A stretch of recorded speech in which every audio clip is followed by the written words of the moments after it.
I'm a feminist, but when some of the actors on the film that I'm currently making, don't mean to go on about it, were teasing another actor about having a crush on a woman they'd met, I said, well, surely you're too distracted by our beauty to be fancying anyone else, pointing to myself and another woman present. And one of them said, oh, we are. You should hear what we say about you when you're not here. It's filthy. And I knew he was joking, but I was still a little bit relieved. I just do want to think that sometimes I leave the room and a man goes, I definitely would. Oh, yeah. Oh, do you think anyone's ever said that about me? I feel like they haven't. They definitely have. Do you think? Yeah, oh, yeah, you have no idea what guys are saying behind your back. It's ridiculous. All right, this is like a huge confession. Okay, so I'm a feminist, but I don't really care about Beyonce. I heard the gasps. I heard it. I know I'm supposed to. I know she's very cool. She's very cool. I'm less cool. I totally get it. Like, she's changing everybody's minds, but like, you know, so, and I'm allowed. I know I'm gonna get like hate tweets. It's like, she's a queen, Queen Bey! And like, I know she's totally a queen. She's royalty, but like, meh. I'm a feminist, but today I went shopping and realised I hadn't shaved under my arms and I was in a sleeveless dress. And then I thought, oh, well, everyone at the show will think I'm a better feminist. Yes. I mean, body hair does indicate your political leanings, pretty much, right? But some people think it does. Some people think you're a better feminist if you don't shave under your arms. And the thing is, I do. But at this film set, I forgot to take a razor, and I was just wearing, like, it was Wales, so there's no need to show under your arms to anyone. And then here in sunny Scotland, I know it's been terrible here too, but it's warm enough I can wear a dress. I just suddenly went, oh, whoa, good feminism under here. All right, so I am a feminist, but God, I can't go any lower, but I think I'm about to. So I am not a fan of Theresa May, but when she said the thing about her husband taking out the garbage, I was just like, yes, make him take out the trash. Like, and it's terrible. I don't think there are boy jobs or girl jobs, but there's something deep down in my heart anytime I'm taking out the garbage and my boyfriend isn't. I'm just like, oh, you're you son of a, you know, like, I have the visceral memories of my mom taking out the trash while my dad was doing like nothing but like sleeping with other women. But, and it's real, you know? And I was just like, oh, you piece of garbage, you know? So anytime I have to do it, I'm just like, man is supposed to do this for me. I don't need to get trash juice on my hands. It's a horrible paradigm in my mind, but it's true. I thought you were going to say, I'm a feminist, but I don't like Theresa May, but I like her more than Beyonce. Oh, no. Beyonce's a queen. I thought they're going to turn on you. I thought they're going to turn on you, and this show is going to have to be over. No. If you actually said that, this show would be over. I think I would be over. Yeah. No. I'm a feminist, but I met a man the other day who is a legal giant. He's not a lawyer and a giant. He's not a lawyer for giants. He's legally... There's a certain height over which you are legally a giant. Okay. I'm a feminist, but the other day I met a man who is a legal giant. And I talked to him for ages because he made me feel petite. Oh. I thought he could just pick me up and spin me round like God. I was a petite, it's so beautiful young woman in a film, like in a romantic comedy or something, when they spin... Carrie Lloyd's been on the show, and she, in loving detail, talked about being spun around and how awesome it is as a small person to be spun around. Really? I always feel like they hate being picked up because they're always being picked up. Don't other them. You are other small women. But they are other because I am not them. No, but it was just the they. I'll get tweets about othering. About they? About yeah, they. You can't say they. How? But you also can't say we. It's a very tricky thing. I know. There is no right thing there. You can never use pronouns. Only just small women. You have to each time. You have to say small women. Okay, so I am a feminist, but I secretly project my fat shame onto other people sometimes when I see women who will wear the jeans that are way too low, you know, and then there's the whole like muffin thing and it's out. And I've spent my entire life wearing my pants up to here because I'm just like, just cover it all up and it goes away. And so when I see like that hanging out, I'm just kind of like, we know this doesn't look good on us, right? Like, can I tell you? Can I help you? I'll take you out to Evans. Come on, and she doesn't care or need to care. She's like getting sun on her buns, and that's a cool thing. But I still have this programming for my parents of like, my mom's just like things that you wear and things that you don't wear. And I project that in my head. I don't say it out loud because I understand society. I don't do that. But like in my head, I'm just kind of like, let me help you. Somebody hasn't told you yet. Please. Ugh. For those of you listening, that was me pulling my trousers up to my neck. Is there anything about what I'm wearing that you would like to correct? No, what you're wearing is fantastic. I'm flowing. I think more hair under your armpits would make this outfit pop. It's hard for there to be much more, I'm telling you. I didn't show this side, but like... Oh my God, that's the regular amount of hair that I have after shaving. Live from the Udderbelly at the Edinburgh Fringe, the Spontaneity Shop presents the Guilty Feminist with Deborah Frances-White and guest co-host Desiree Burch. Very special guest Dana Alexander talking about emotional labour. This is the Guilty Feminist, the podcast in which we explore our noble goals as 21st century feminists and the hypocrisies and insecurities which undermine them. So we're today talking about emotional labour. Yes. So Desiree, I'm going to ask you to define this. When you hear the words emotional labour, what do you mean? What I think about, from my perspective, is the extra work that needs to be done in many instances as a Black female to help people understand how you are constantly trying to correct people's perspectives of you, or how you're always trying to adapt so that you put a certain kind of face to people so that they see you in a different way, so that if you're trying to be yourself, which is a nuanced thing, a lot of times it's easy to go like, oh, there's a stereotype that they can pick up on, and in order to not be that, you just hide certain parts of yourself. It's similar to just being a woman. We do a lot of labor in just like, picking out outfits, putting on makeup, acting like we're different people than we are, so people feel that we are, a certain kind of woman. When we go into the workplace, if we're wearing our hair a certain way, it means that we're a certain kind of person. If we're doing it a different way, we're maybe being defiant. There's a lot of thinking for other people on your behalf that has to be done, and a lot of making people feel comfortable on your behalf that has to be done. And it's labor we don't get paid for, and and then we get paid less. Include, like, in a work situation, making sure you don't come across as aggressive, even though you're just being assertive. It's saying sorry and please and thank you way too much when somebody else would just walk in and say exactly what you said and be heard. It's a lot of excuse me's, and it's a lot of, trying to maintain a certain status while trying to get these things that aren't allowed for you to have unless you manipulate a situation. And so people always talk about women being so manipulative. And it's like, well, if you could just say what we wanted and grab it, we wouldn't manipulate anybody. But like, we're trying not to get like beaten up and murdered. So like, seriously, like a lot of times if you're being catcalled or you're being talked to by a guy and you have to go like, oh, no, thank you. And like, I've got to go. And here's my friend and all of these other things, when you should just be able to say, fuck off, no. But you can't do that without this like fear of death and harm behind you. And so you have to do all of this extra work for this person who decided to steal some of your attention. I feel like I'm owed back pay. Like it's been a lot of work for 30 plus years of my life.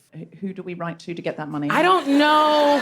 A series of small invoices just sent out. I would don't love know. it if a guy kind of hassled you in the street and then you just got out a little invoice book and you went, sir, you have slowed me down. You have made me make a smiley face that's not too smiley, so you don't think I'm agreeing with the flirt and escalating it so you won't later call me a prick tease. I'm also trying not to make a frowny face so you don't call me a bitch. Yeah. I'm trying to make the appropriate middle face, which is, oh, this is so sweet of you, and it's really fun, but I do not want to sleep with you.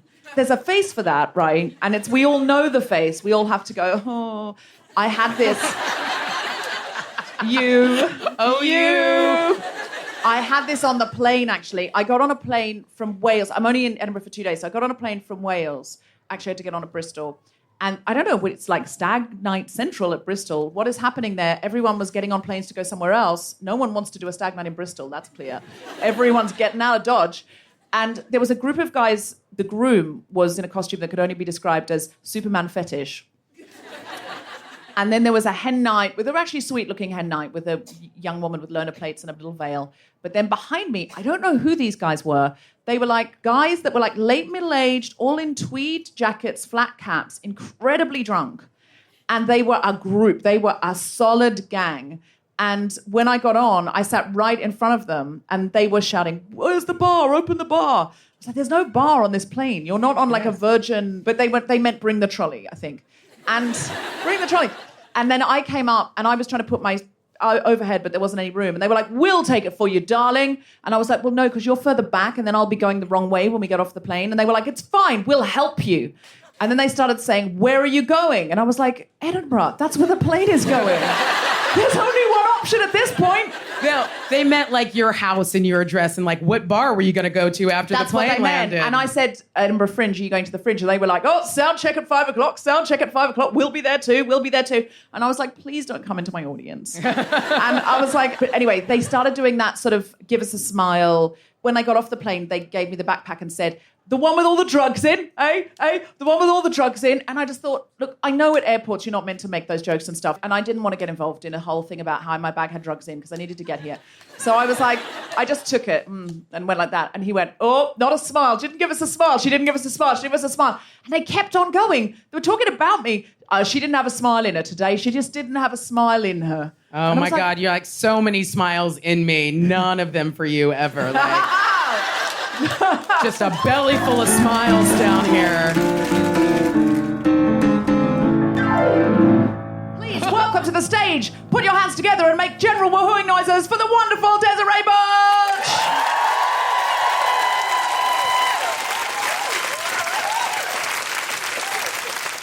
All right, well, I haven't done anything yet, so cool your jets. I was saying before, and I'm sorry to other eyes, smaller women, I am a larger woman, right? Yes, okay, whistles, here we go. No, it's great, it's great. I'm a feminist, but I do like being whistled at. It's terrible. Oh, it's terrible. Like, because I know, like, if he did anything, I could just be like, boom! But, you know, they don't chase me down because I can kind of take them. Are there any, like, tall women here who date men, like, over 5'10", like, or more? Any of you tall? Okay, do you know how it's always the shortest guy in the whole room who wants to pull you all the time? Right, I don't know what it is about us, but like you can see him walk into the bar and he's just like, I gotta mount that one.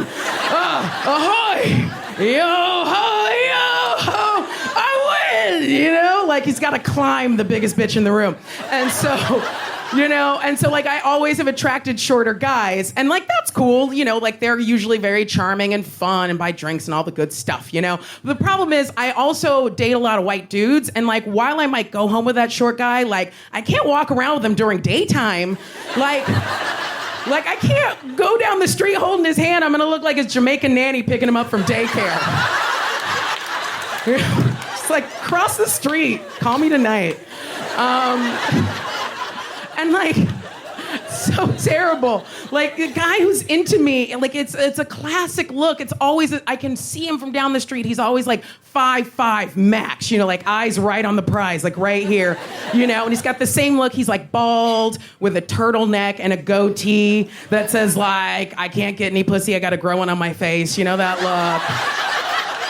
look? And he just keeps licking his lips like, You're such a goddess. Oh, such a goddess. And it's just like, you know, like I know he's being complimentary, but like every time they say goddess, like the flesh crawls up my back a little bit. I don't know if that happens in anything. Because like if I was like a princess, I'd get to sit there on a pedestal doing nothing. But like a goddess has got to change whole weather systems for you. And like do all this extra work. I'm like, how needy are you? I just met you, you know? And like they are similar guys who say things that they think are really positive to you. They say things like, you know, you're just such a big, fierce, beautiful black woman. You're just such a strong black woman. You're so strong. They get all like, you're so strong.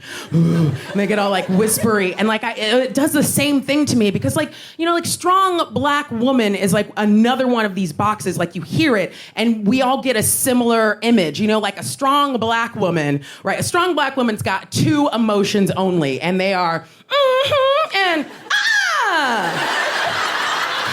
you know,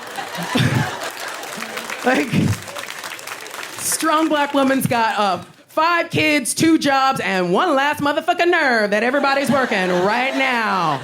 You know, her weave is laid, her nails are did, her man is broke. You know, and she's always got a sassy comeback for whatever anyone says to her, because as long as she's funny, we don't have to worry about her suffering. I mean, a strong black woman should be hanging on a cross in everyone's living rooms right now, okay? But Jesus needed the wood, so she gave him that too.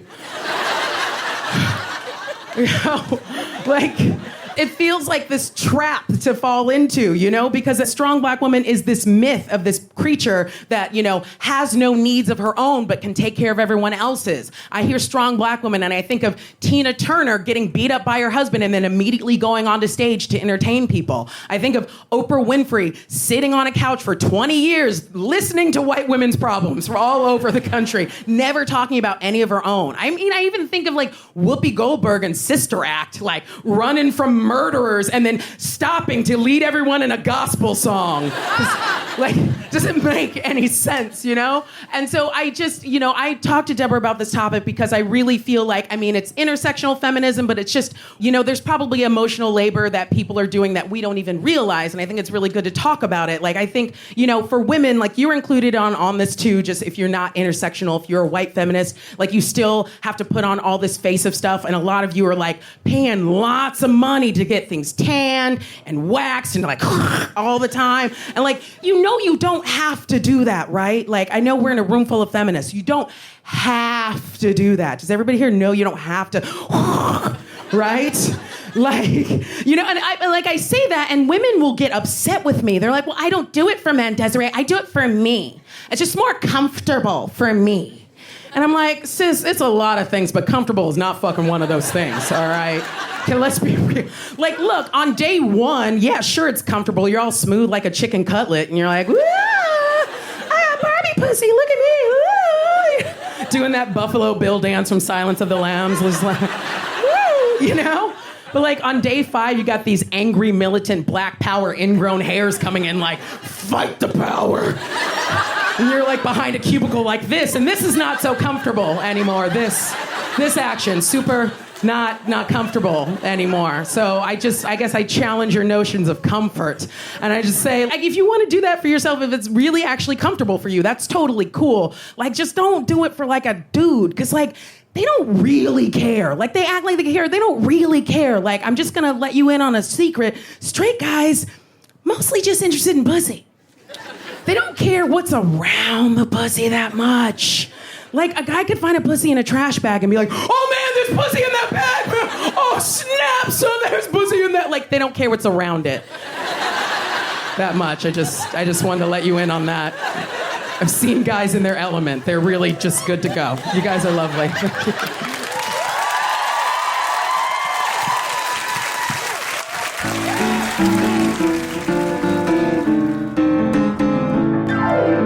Our guest today began her career in Edmonton, Alberta at the age of 18. She is now a regular on the London comedy circuit and was nominated Best Club Comic by Chortle. Please welcome, with general woohooing, Dana Alexander!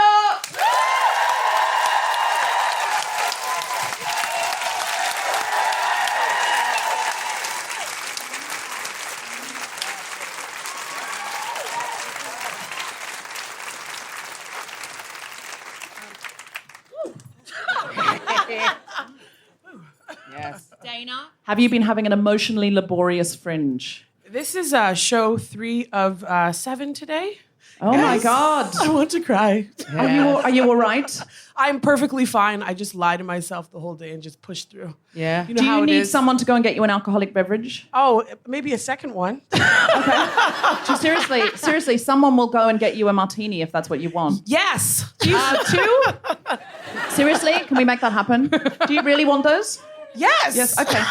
Is there anybody at the Underbelly who would, if we gave you some Cosmopolitan, please. cash, if you, Oh my God. seriously, do Tom you want a is the best. Cosmopolitan? What do you want? What are you having? Cosmo girl. Okay, Vodka tonic, please. Okay, a Cosmopolitan and a vodka tonic. Listen, I'll have a vodka soda if one's going, but don't worry about me.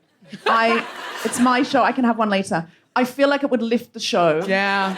It And would there be lift energy. us, I and you guys have would be literally very... never ordered alcoholic beverages from a stage before. Yeah. But I'm feeling like into it's it, girl. fringy. I want to look after my girls, given it's an emotional labor show. I feel like we need to be kind of giving back. So do you feel like you do a lot of emotional labor on a day-to-day basis, Dana? You know what? I feel like I have a friend. I think there comes to a point when you're too busy. There's just, you don't have the time to get into it. Like, I have this one show, I ain't got time to cry. I ain't got time to cry. She just waits until the end of the night and has a cry and a wank and goes to sleep. Yep. Crying is a luxury. Yeah. Not everybody has time to do it. You know what I mean? Yeah. Yeah. I hear that. Do you do a lot of emotional labor on a day-to-day basis, Desiree? Well, the thing about the emotional labor is that you do have to become aware that that is what it is before you start recognizing how much that you do it. You know, because it does take on the forms of like being a good family member and being a good friend. And obviously there are some sort of things that you're going to take on for people that you care about. But then there's a time when it can become too much.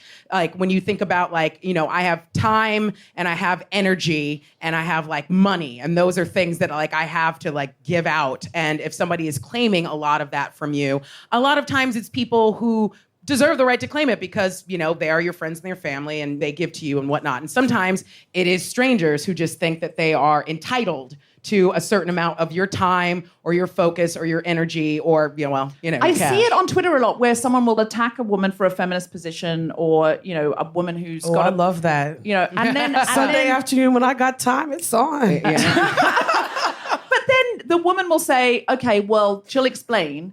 And then generally in the ones I've seen, not always, but generally a man will come back and say, well, I'm just trying to learn. Explain this to me then. And then they like give them an Google, bitch. What are essay you doing? question. Yeah, like you need to come up with an answer for me right now because I can use Twitter but not Google. Yeah, exactly. But it's like some of the questions are so... I had less complicated questions in my third year of my degree. Yeah. And I'm like, that's a 6,000-word essay you're requiring It's there. willful ignorance, right? Yeah, There's a big it's- difference. Or it's like provoking you. Yeah. But I feel, this was my challenge, I feel like I'm pretty privileged. I mean, I am, it doesn't matter what I feel, I am very privileged. And so sometimes I feel like I should do more of the emotional labor for women who are less privileged. So this situation came up, and this is what I tried. Tell me if you think I got it right. There was a very famous comedian who is doing a show, and a part of it is about racism. And so the show is very intelligent. It's a deconstruction of racism and his concern about his part in it as a white man. I know exactly who you're talking You about. do. And then an female Asian journalist saw the show, and what she described, and she acknowledged, she said, well, it had a very provocative opening. But then what she said is she acknowledged that the intention of the show was not racist and that the comedian was not racist, but he used a racial slur to say what people used to say. And there was a point to it. But she said, as one of only 2 Asian women that she could see in a room, so she couldn't see any other Asian people in the I room. watched that show, by the way. It's the you? only comedy show I've ever paid for, and I want my money back.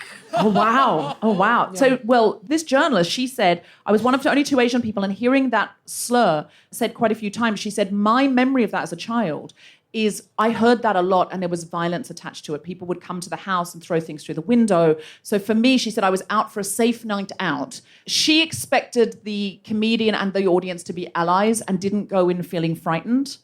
When she heard the racial slur again and again, it provoked a fear in her. It ignited an old fear that she felt as a child that she associated with violence.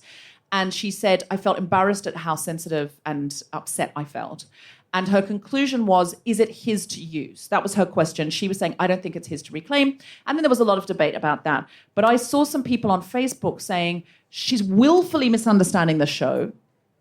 And she's deliberately doing this. Like, she didn't feel hurt. She's writing this for herself as clickbait. The drinks have arrived. Thank you. Thank you so much. That's vodka soda with a dash of cranberry. That's a lovely dash as well. You did that very well, because sometimes they over-cran it. Cheers. Cheers. Cheers. Cheers. This is the tonic for emotional labor. And so my issue was with people saying she didn't really feel hurt. So I spent time online. So one of my friends was like, she's either an idiot or she's disingenuous. And I said, okay, because they love the comedian and they want to protect his free speech. Mm-hmm. But I said, free speech can not only be protected when it's coming out of the mouth of a charismatic white man. She also has her right to free speech and she has a right to response. And you can say you don't agree with her analysis of the show, but she didn't say the show was racist. She said it made her feel hurt to hear that word, and she was one of only 2 Asian people in the audience. And I said, I can imagine being one of only 2 women in an audience of men and hearing them laugh about how they or their friends used to use these really misogynistic terms, but they would never do that now, and feeling a little nervous. I can imagine that. And furthermore, he would never swap the P word for the N word. He wouldn't dare. And I mean, that's a double standard that people should be aware of as well, you know? Yes, it is interesting. And on this one Facebook wall where I took it on and I said, look, it's very hard for white straight men to understand. So difficult. To understand. But it is. It is because, and I said, what you have to imagine is you've moved to another country. In that country, people like you are routinely beaten up. There's violence, there's aggression. And you go to a space where you don't think that's going to be. And you hear some of the words associated with the violence in the past, and you're the only person like you in that audience. How do you feel now? And they went, oh, I get it. They looked at that show and they were like, no, but it isn't racist. And they weren't putting themselves in her position. Well, and so it's taking the time to say, but I want to do that more on behalf of women of color because they're so exhausted from doing it. And it's my job as sort of a white person who is also part of the patriarchy, guys, I'm aware, to sort of do that. But on another wall I did it.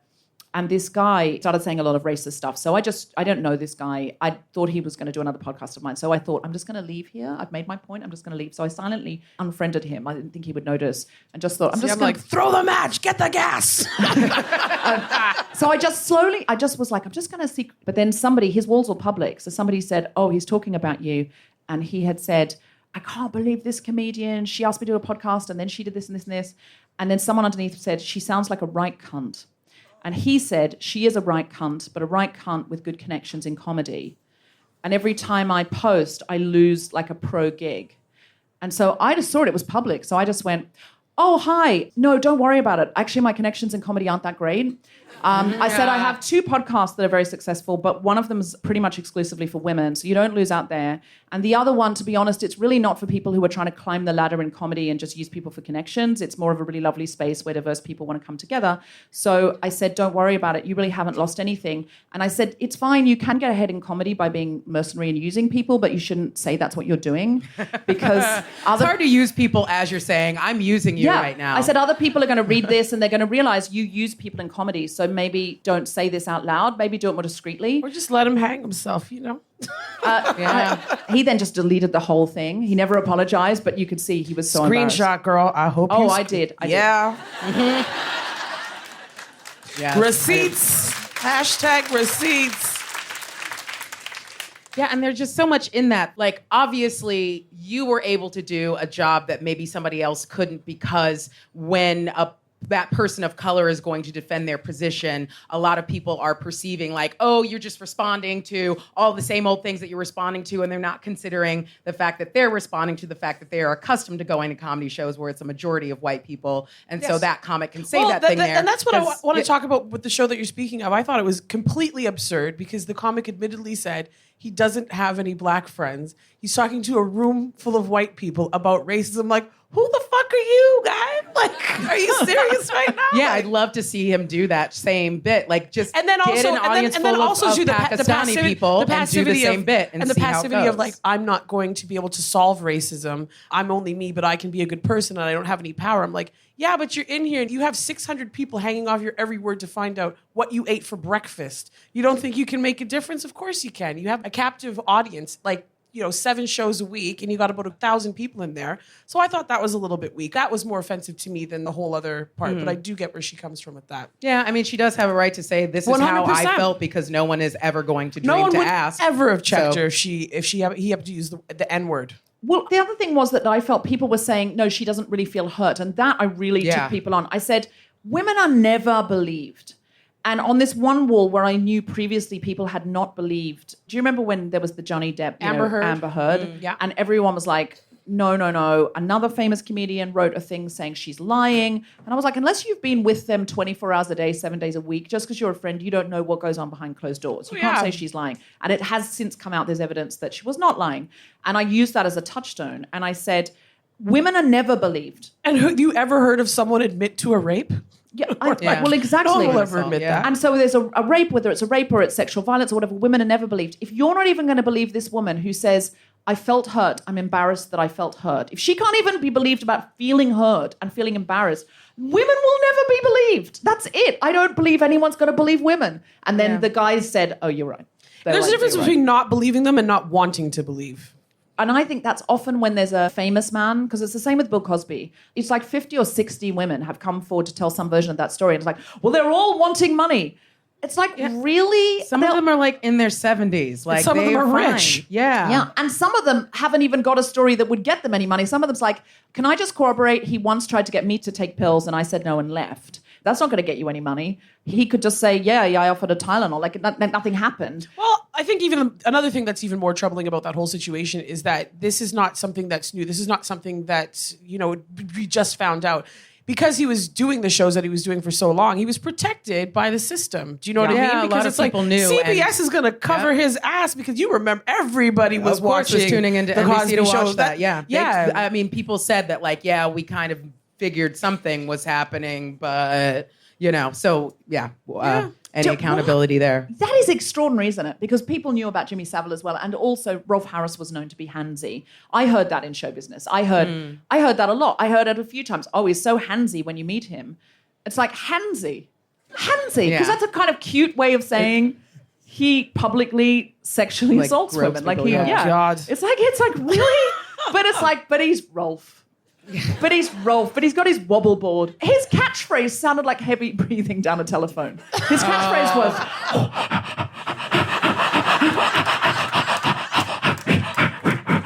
Tie me kangaroo down, spawn. Tie me kangaroo down. Tie me kangaroo down. Oh, I'm nearly there. Tie me kangaroo down. So whole, his act and everyone's was a like, dirty that's totally phone call. cool. That's His act that's was a dirty great. phone call. I didn't see it. at all. I was a child. I didn't know. And now, please welcome to the stage Ms. Deborah Frances-White.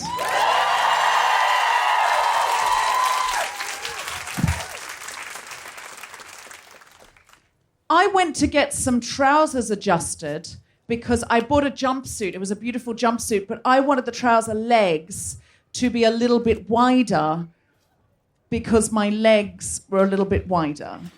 And that was clear to me that I was like, oh, and I saw this picture, this incredible picture of this beautiful, stylish sort of designer trousers, and they were kind of flared out, like it was like a model in them, with a white tailored shirt, the way I imagine one day I'll be when I'm grown up.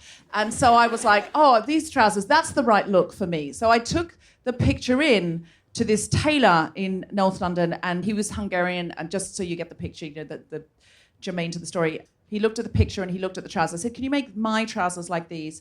And he went, but this woman is thin. You are not thin. And I went, what? And he went, you are not thin. This woman is thin. And I went, sure. Sure, but you should not say that to a woman. Like, I don't think thin is better than fat. I don't have a metric for that in my head, except the one that I've been brainwashed to have since I was born. But, I was like, you just shouldn't say, I'm pretty happy with my body. I'm kind of happy with my body. And I'm not unhappy with my body. I don't wake up in the morning and go, oh, but like, you just don't say that. And even if I'm not upset by it, the next woman you say it to might be. And, who knows, what her background will be or how she feels about herself. So you just don't say that. And he went, but you are not thin.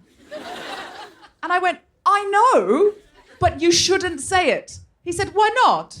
No, you are fine. You are lovely. You are lovely. You are just not thin. You are lovely. What your body is a lovely body. It is not a thin body. This body is thin. Your body is not thin. They are different bodies. I went, I know. Stop saying it. Why can I not say it if it is true? I don't know. You just can't. Just don't. Just stop saying it. And he went, I'm just saying you are not thin. I said, I know what you are just saying. Please stop saying it. I am not saying anything. Except that you are not thin. I was like, why? Just stop now. I said, I just want these trousers to be wider. Can you do them or not? He said, yes, I make the trousers wider, but you're not going to look like the girl in the picture because the girl in the picture is thin. And you are not thin. That's all I'm saying. I said, I know I will not magically transform into a fashion model if you widen the legs of the trousers. But they are pulling here, and I want them to be wider, and I am showing you an example of the sort of width I'm going for. She would not fit into these trousers, I get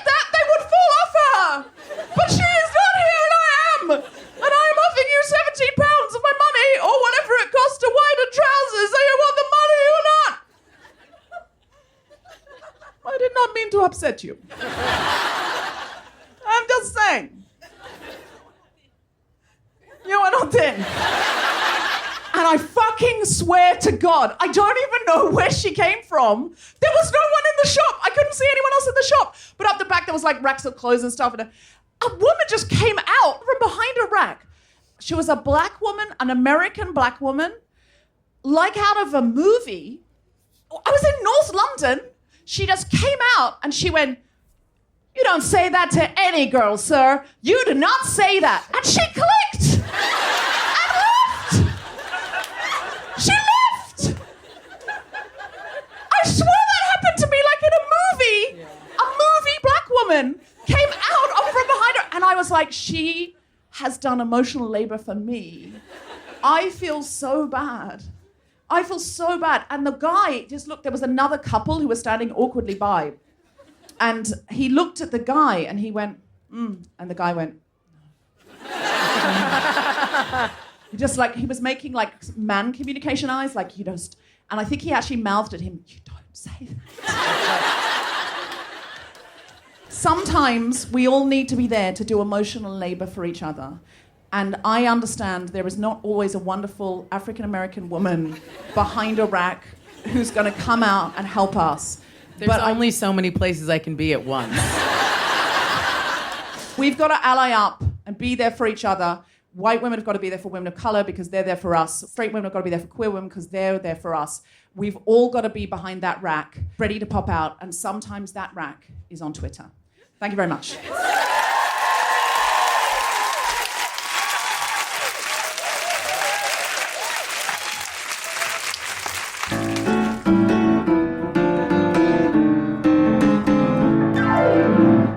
So I had a thing that happened that I kind of wanted to ask about because it was an incidence of emotional labor that was done that I was kind of like, I don't know if I would have been up if I had done it one way versus the other. But I felt like I did the right thing, but it wasn't done in the right way. Anyway, night bus, London, everyone's got a story. I was that bus's story that night.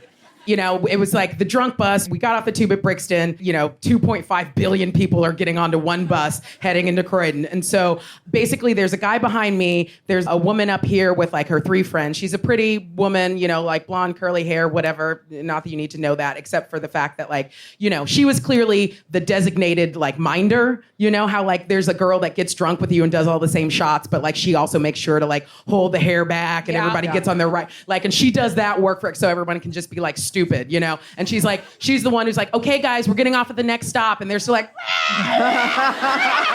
you know?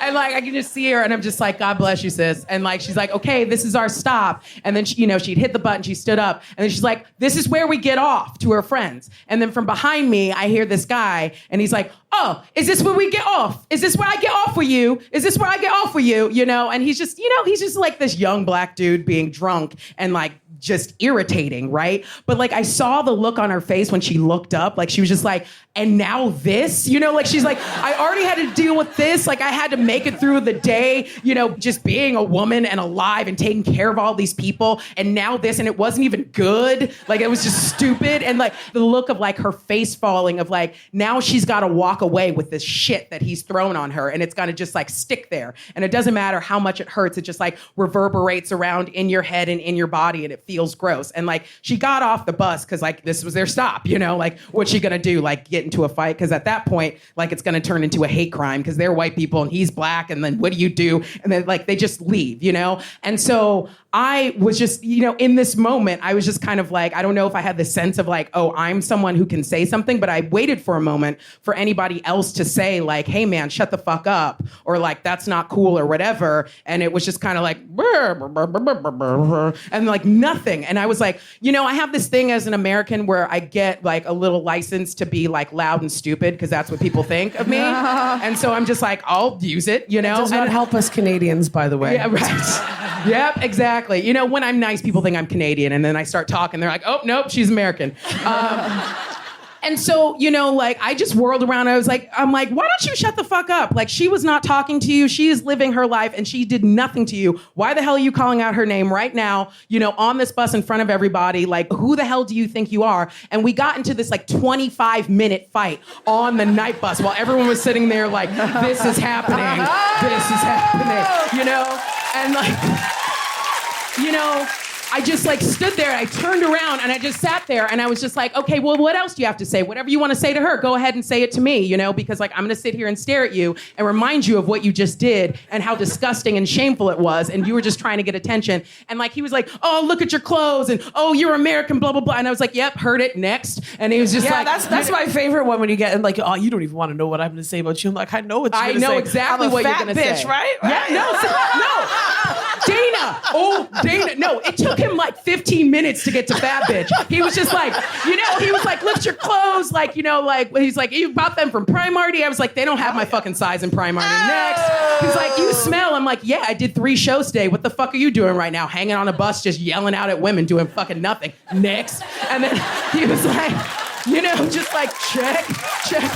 And then finally, he was like, look at you, you got stretch marks. And I was like, yeah, when you have fat fucking tits, you get stretch marks. That's a thing that happens. I was like, yeah, I'm fat, I have stretch marks. He's like, oh yeah, and you're fat. You're fat too. I was like, do I have to pick up the gun, hold it, and pull the trigger for you? Like, what do you need? Like, this is like, do I need to write this script? Pretty much. And then there was a point where like this British woman was like, turned around to me and was like, like, just shut up. You stop. Like, you're not going to stop him. You're just encouraging him. And I'm like, me? We're turning on me right now? And I realized she felt safer to say something to me than she did to him. And that's part of the reason why she did that. You want some too, bitch? Yeah, a little bit. I'm like, I got enough. I am full of vodka tonic and I got a long way to get to Croydon. So let's go for it, But like, why am I the one that's supposed to shut up right now? And I did this thing where I'm like, no, I'm not going to shut up. I realize I'm interrupting everybody else's night and I am sorry about that. But like, look, you needed some entertainment. It's a long fucking ride. And also, like if I shut up right now, then I'm the one who's going to have to sit here like crying hot tears of shame while everybody else is kind of like, yeah, well, she should have shut up. And I'm just like, no, I'm actually like, no matter what, I'm going to make sure until I or this guy gets off the fucking bus that it's about this thing, not like me feeling this shame that this other girl was supposed to feel and all the other people were feeling right now. He needs to feel it, and I'm just going to face him down until he does. And while she and I were popcorn on this bus. Yes, right. and like there are other people in the back who are like rolling, and other people who are like, ugh. And while she and I are into it, he hops up and he's like, don't look at her, look at me. Don't look at her, look at me. And I was like, oh, you just want fucking attention from anyone. So like right now, maybe you've won this because you've just stolen not only her attention, but my attention and everybody's attention on the bus. Fortunately, the bus came to a halt and then he went flying forward to the front. So like karma does work out, but like he kept being like, look at me, blah, blah, blah. And I was like, oh, like that's actually what you wanted and I'm giving it to you. So I don't know if doing this is the right thing, but shutting up didn't feel like the right thing because everyone was willing to do that. And then he would have done it again. And maybe he will do it again. I don't know. But like, it was emotional labor to say something. It was emotional labor to not say something. I feel like saying something at least like put the energy out and not kept it in. Sometimes you get I got a good one when I was in South Africa and this guy started to speak to me in Xhosa, but obviously I'm black. I'm just like,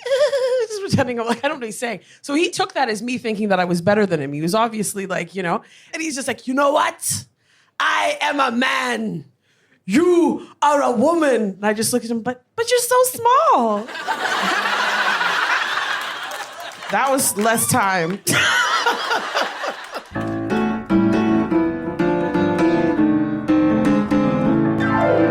Do we have any questions from the audience? Yeah, there's one up there.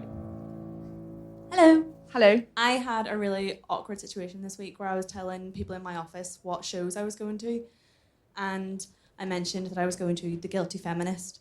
And the team leader in the office, who everyone like loves, and she's amazing, she turned around and went, oh, would you say you're a feminist?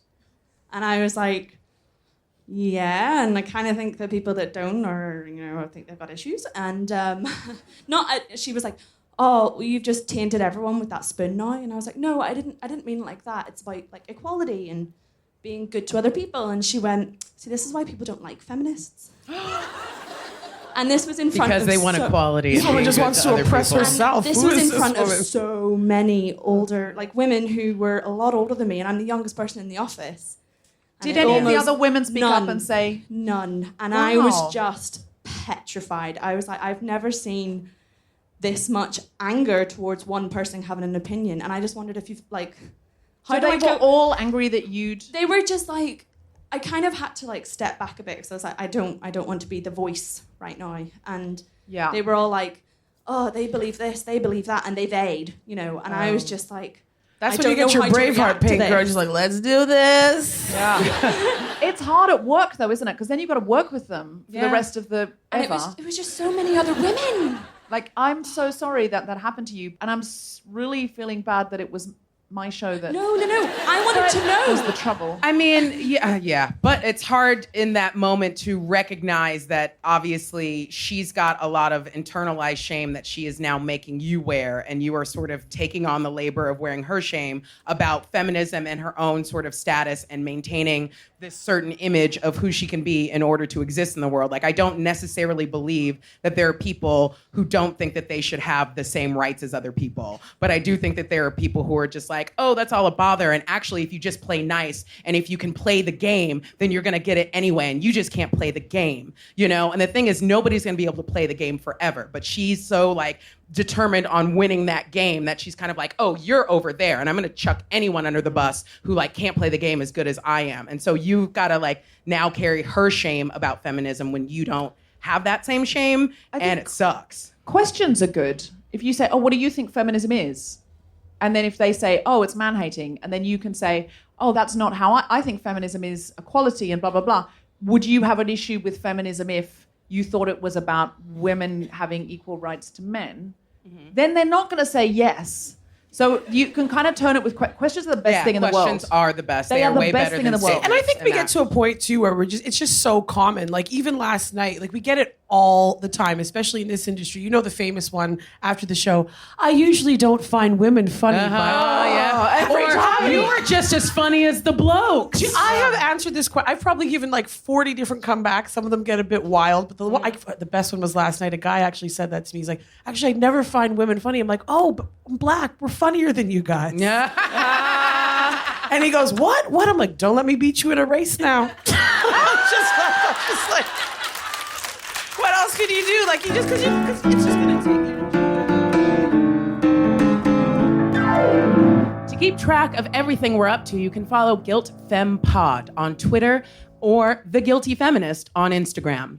There's also a Facebook page you can like and a mailing list you can sign up to. And if you like what you hear, please go to what we are now supposed to call Apple Podcasts and rate, review, and subscribe. It helps other people to discover us. And give us 5 stars. Mm-hmm. Can I do a quick would you like to plug? All right, so my hour is on at Bob's Blunderbuss at 10 p.m. nightly. It is called Desiree Burch Unfuckable. And I mean it in the good, don't fuck with me way. So I have to run right after this, but I'm going to leave some flyers here if you would like to come and check it out. If you like hearing about sex, you should come to the show. If you don't, then just tell your friend to come to the show. And I will leave those there if you want to take one. If you do not go to the Blunderbuss and see Desiree Burch, you are missing the fuck out. And please, please, please go and see Dana Alexander. I'll be at the Stand 5 at York Place at 10:15 every day except for the 14th. And I am doing a play at the Pleasance Dome, 6x6x6 with the Comedians Theater Company at 4:20, my lucky number. Every even day, but then there's another play on the odd day, so make sure you guys check that out. 4:20. I just heard today that's do be o'clock. I'd never heard that Girl. before. Oh, you're missing out. You are. Could we get 3 doobies in here, please? Desiree The fact that you call it a doobie, girl. Oh, what was that? I would like a doobie, please. I want 2. Doobie. Would I have 3 doobies, please? Doobies. We could be the Doobie Sisters doing... You have been listening to The Guilty Feminist with me, Deborah Frances-White, guest co-host Desiree Burch, and our special guest, Dana Alexander. The recording engineer was Gary Boyle. Music was by Mark Hodge. The producer was Tom Selinsky for The Spontaneity Shop. Thanks to Tony and Hannah at PBJ Live, and everyone at the Udderbelly, as well as all of you for listening. For more information about this and other episodes, visit guiltyfeminist.com.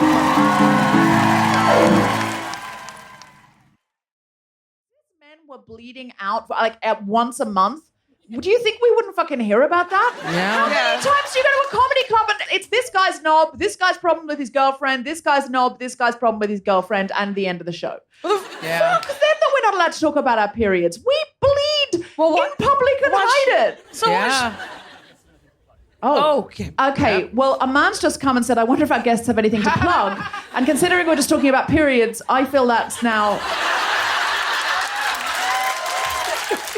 awkward. We're all going to be in a show called Moon Cup. Yes. Oh, that would be great.